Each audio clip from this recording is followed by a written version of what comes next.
Informasi pertama pemirsa, Majelis Hakim Pengadilan Negeri Jakarta Selatan telah menjatuhkan vonis kepada terdakwa Richard Eliezer.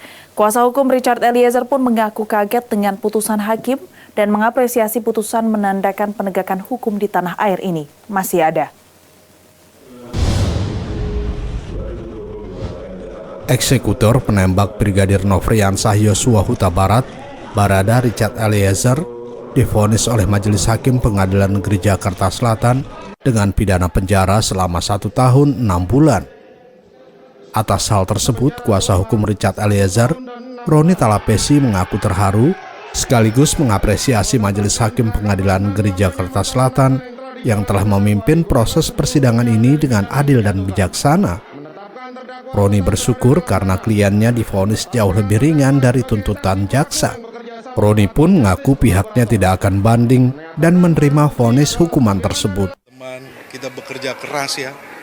6 bulan kita mendampingi Richard, kita tahu proses dia, bagaimana dia berjuang. Bagaimana dia harus melawan ketakutan. Di satu sisi dia harus mikirin orang tuanya, keselamatan orang tuanya. Satu sisi dia komitmen untuk berkata jujur. Terjadi pergolakan batin yang luar biasa, nggak gampang teman-teman. Kalau teman-teman lihat sekarang Richard ini sudah beda, jauh berbeda dari yang awal yang kita dampingi. Saya bersama Bung Roman dari awal mendampingi dari proses penyidikan, kita melihat bahwa anak ini kasihan. Dia janganlah dia dikorbankan. Makanya kami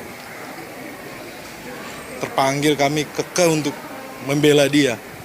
Dari proses awal bagaimana Richard berjuang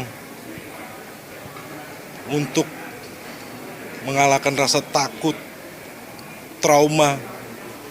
Kemudian dia berkata kepada saya bahwa dia ketakutan ada apa-apa dengan dirinya, karena dia jujur, dia mau mengambil sikap ini. Diketahui sebelumnya, Richard Eliezer merupakan terdakwa pembunuhan berencana terhadap Brigadir Nofriansah Yosua Huta Barat karena bertugas sebagai eksekutor. Oleh jaksa, Richard dituntut hukuman 12 tahun penjara.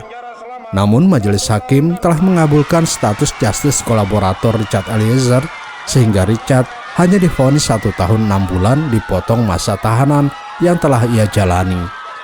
Dari Jakarta, Andrianto, Nusantara TV melaporkan.